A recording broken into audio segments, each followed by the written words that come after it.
कळवण तालुक्यातील बालापूर येथे दिनांक 10 जून 2024 रोजी सायंकाळी 5 वाजेच्या सुमारास एका गर्भवती महिलेने गळफास घेऊन आत्महत्या केल्याची खळबळजनक घटना घडल्याने परिसरात एकच खळबळ उडाली आहे।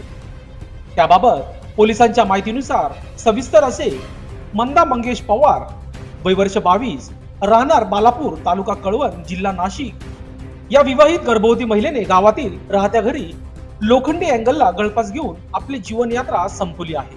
याबाबतची माहिती देतील पोलीस पाटील संगीता सुरेश पवार, वय वर्ष 34, यांनी अबोना पोलिसांना माहिती दिली। अबोना पोलिसांनी तात्काळ घटनास्थळी गाठत घटनेचा पंचनामा करून मृतदेह अबोना ग्रामीण रुग्णालयात पाठवण्यात आला आहे। तसेच अबोना पोलीस ठाण्यात अकस्मात मृत्यूची नोंद करण्यात आली आहे।